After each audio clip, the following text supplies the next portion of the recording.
प्रत्येक महापुरुष की सफलता के पीछे उसकी जीवन संगिनी का बड़ा हाथ होता है। जीवन संगिनी का त्याग और सहयोग अगर न हो तो शायद वो व्यक्ति महापुरुष ही नहीं बन पाता। आई साहेब रमाबाई अंबेडकर इसी तरह के त्याग और समर्पण की प्रतिमूर्ति थी। अक्सर महापुरुष की दमक के सामने उनका घर परिवार और जीवन संगिनी सब कुछ पीछे छूट जाते, क्योंकि इतिहास लिखने वालों की नजर महापुरुष पर केंद्रित होती है। यही कारण है कि रमाबाई के बारे में भी ज्यादा कुछ नहीं लिखा गया। जय भीम दोस्तों, आज हम इस वीडियो में बात करेंगे माता रमाबाई अंबेडकर जी के बारे में। रमाबाई का जन्म महाराष्ट्र के दापोली के निकट वनंद गांव में 7 फरवरी 1897 में हुआ था। इनके पिता का नाम भिखू धुत्रे और मां का नाम रुक्मणी था। महाराष्ट्र में कई कई नाम के साथ गांव का नाम भी जोड़ने का चलन है। इस चलन के अनुसार उन्हें भिखू वानंदकर के नाम से भी पुकारा जाता था। भिखू वानंदकर अपनी कुलीगिरी की आय से परिवार का पालन पोषण बड़ी मुश्किल से कर पाते थे। रमाबाई के बचपन का नाम रामी था। रामी की 2 बहनें, बड़ी बहन गोरा और छोटी बहन का नाम मीरा था तथा एक भाई शंकर जो चारों भाई बहनों में से सबसे छोटा था। बचपन में ही माता पिता की मृत्यु हो जाने के कारण रामी और उसके भाई बहन अपने मामा और चाचा के साथ मुंबई में भाईखेला आकर रहने लगे। रामी का विवाह 9 वर्ष की उम्र में सूबेदार मेजर रामजी मालोजी सकपाल के सुपुत्र भीमराव से वर्ष 1906 में हुआ था। उस समय भीमराव की उम्र 14 वर्ष थी और वे 10वीं कक्षा में पढ़ रहे थे। शादी के बाद रामी का नाम रमाबाई हो गया। शादी के पहले रमाई बिल्कुल अनपढ़ थी, किंतु शादी के बाद बाबा साहेब ने उन्हें साधारण लिखना पढ़ना सिखा दिया था, जिससे वे अपने हस्ताक्षर कर लेती थी। बाबा साहेब रमा को रामू कहकर पुकारा करते थे, जबकि रमाई बाबा साहेब को साहेब कहा करती थी। रमाई और बाबा साहेब की वर्ष 1924 तक 5 संतानें हुई थी। बड़े पुत्र यशवंतराव का जन्म 12 दिसंबर 1912 में हुआ था। उस समय बाबा साहेब परिवार के साथ मुंबई के पायबावाड़ी परेल BIT चाल में रहते थे। जनवरी 1913 में बड़ौदा राज्य सेना में लेफ्टिनेंट के रूप में नियुक्त होने पर बाबा साहेब बड़ौदा चले आए, पर जल्दी उन्हें अपने पिता रामजी सकपाल की बीमारी के चलते मुंबई वापस लौटना पड़ा, जिनकी मृत्यु रमाई की दिन रात सेवा और चिकित्सा के बाद भी 2 फरवरी 1913 को हो गई। पिता की मृत्यु के बाद बाबा साहेब उच्च शिक्षा के लिए विदेश चले गए थे। वे 1914 से 1923 तक करीब 9 वर्ष विदेश में रहे थे। बाबा साहेब जब अमेरिका में थे उस समय रमाई ने बहुत कठिन दिन व्यतीत किए। पति विदेश में हो और खर्च भी सीमित हो, ऐसी स्थिति में कठिनाइयां आनी एक साधारण सी बात थी। रमाई ने ये कठिन समय भी बिना किसी शिकवा शिकायत के बड़ी धीरता से हंसते हंसते काट लिया। दिसंबर 1940 में बाबा साहेब ने जो पुस्तक थॉट्स ऑफ पाकिस्तान लिखी, वो पुस्तक उन्होंने अपनी पत्नी रामू को भेंट की। भेंट के शब्द इस प्रकार के थे: मैं ये पुस्तक रामू को उसके मन की सात्विकता, मानसिक सद्वृत्ति, सदाचार की पवित्रता और मेरे साथ दुख झेलने में अभाव व परेशानी के दिनों में जबकि हमारा कोई सहायक न था, अतीत सहनशीलता और सहमति दिखाने की प्रशंसा स्वरूप भेंट करता हूँ। उपरोक्त शब्दों में स्पष्ट है कि माता रमाई ने बाबा साहेब का किस प्रकार संकट के दिनों में साथ दिया और बाबा साहेब के दिल में उनके लिए कितना सत्कार और प्रेम था। बाबा साहेब जब अमेरिका गए तो माता रमाई गर्भवती थी। उन्होंने एक लड़के रमेश को जन्म दिया, परंतु बाल्यावस्था में ही चल बसा। बाबा साहेब के लौटने के बाद एक अन्य लड़का गंगाधर हुआ, परंतु उसका भी बाल्यकाल 2.5 साल की अल्पायु में ही देहावसान हो गया। गंगाधर के मृत्यु की हृदय विदारक घटना का जिक्र करते हुए एक बार बाबा साहेब ने अपने मित्रों को बतलाया था कि ठीक से इलाज न हो पाने से जब गंगाधर की मृत्यु हुई तो उसकी मृतदेह को ढकने के लिए गली के लोगों ने नया कपड़ा लाने को कहा, मगर उनके पास उतने पैसे नहीं थे। तब रमा ने अपनी साड़ी से कपड़ा फाड़कर दिया था। वही मृतदेह को ओढ़कर लोग शमशान घाट ले गए और पार्थिव शरीर को दफना आए थे। उनका इकलौता बेटा यशवंत ही था, परंतु उसका भी स्वास्थ्य खराब रहता था। माता रमाई यशवंत की बीमारी के कारण पर्याप्त चिंतातुर रहती थी, परंतु फिर भी वो इस बात का पूरा ध्यान रखती थी कि बाबा साहेब के कार्यों में कोई विघ्न न आए और उनकी पढ़ाई में बाधा न उत्पन्न हो। माता रमाई अपनी पति के प्रयत्न से कुछ लिखना पढ़ना भी सीख गई थी। साधारणतः महापुरुषों के जीवन में ये एक सुखद बात होती रही है कि उन्हें जीवन साथी बहुत ही साधारण और अच्छे मिलते रहे। बाबा साहेब भी ऐसे ही एक भाग्यशाली महापुरुषों में से थे जिन्हें रमाई जैसी बहुत ही नेक और आज्ञाकारी जीवन साथी मिली। इस मध्य बाबा साहेब के सबसे छोटे बच्चे ने जन्म लिया। उसका नाम राजरत्न रखा गया। वो अपने इस पुत्र से बहुत लाड़ प्यार करते थे।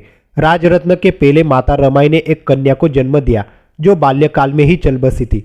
माता रमाई का स्वास्थ्य खराब रहने लगा, इसलिए उन्हें दोनों लड़कों यशवंत और राजरत्न सहित वायु परिवर्तन के लिए धारवाड़ भेज दिया गया।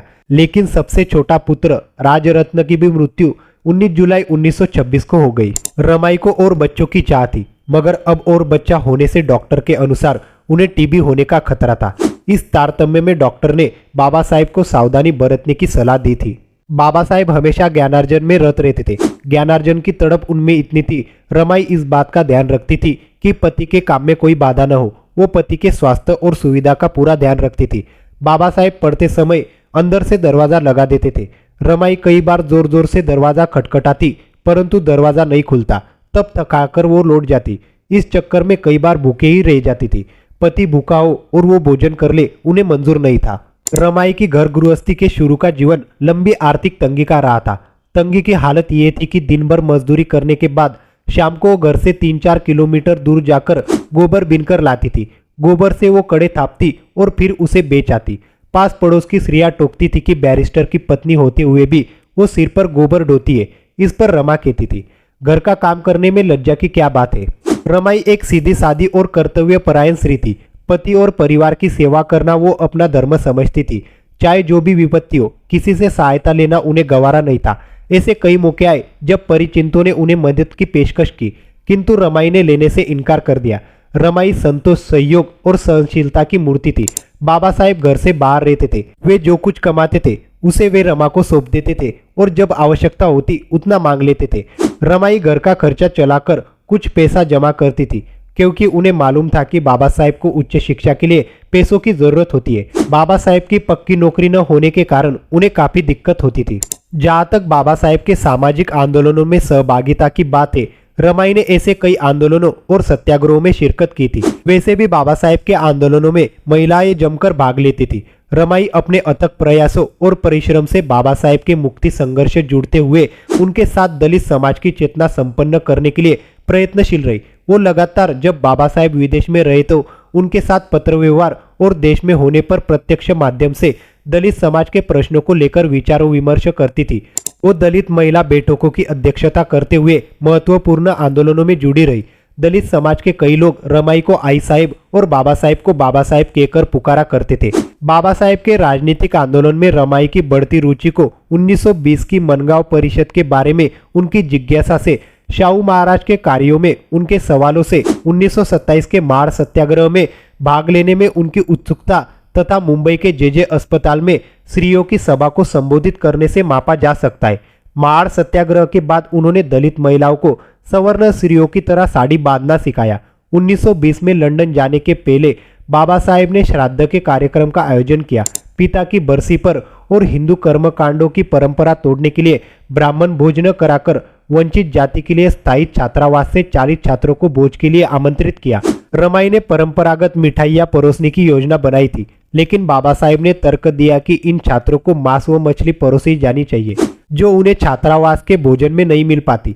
रमाई पहले तो इस तर्क से बहुत क्षुब्ध हुई और श्राद्ध की रीतियों में पूरनपोली की बजाय मांस भोज पर प्रश्न उठाने लगी, किंतु बाद में उन्होंने बाबा साहेब के कहे अनुसार ही किया। जब बाबा साहेब दादर के मकान राजगृह, जो रेलवे लाइन के निकट था, में रहते थे, एक बार बाबा साहेब के एक मित्र ने पूछ लिया कि उन्होंने अपने रहने के लिए स्थान रेलवे लाइन के इतना निकट क्यों लिया, क्या इससे आपके ध्यान में विघ्न नहीं पहुंचता और पढ़ाई में बाधा नहीं पहुंचती।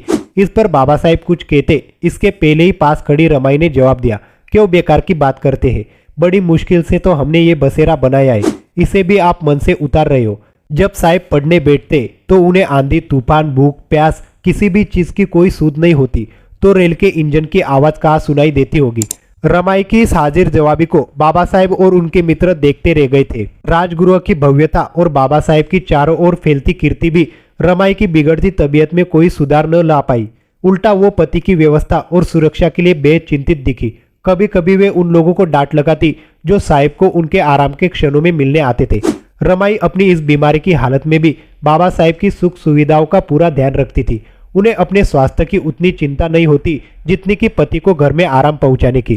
दूसरी ओर बाबा साहेब अपने कार्यों में अत्यधिक व्यस्त होने के कारण रमाई और घर पर ठीक से ध्यान नहीं दे पाते थे। रमाई काफी लंबे समय तक बीमार रही थी और अंततः 27 मई 1935 को जब बाबा साहेब कोर्ट से लौटे तो रमाई ने इशारे से बाबा साहेब को अपने पास बुलाया और हाथों में हाथ लेकर कहा कि देखो, आप मुझे वचन दो कि मेरे निधन के बाद आप हताश नहीं होंगे। हमारे बच्चे तो जिंदा नहीं रह सके, समाज ही अपना बच्चा है। मुझे वचन दो कि आप उन्हें ब्राह्मणी व्यवस्था से आजाद करेंगे। ऐसा कहकर माता रमाई बाबा साहेब को अकेला छोड़ इस दुनिया से विदा हो गई। रमाई की मृत्यु से बाबा साहेब को गहरा आघात लगा। वे बच्चों की तरफ फूट फूट कर रोए थे। वीडियो कैसी लगी हमें कमेंट करके जरूर बताना और हमारे चैनल को लाइक और सब्सक्राइब जरूर करना। धन्यवाद।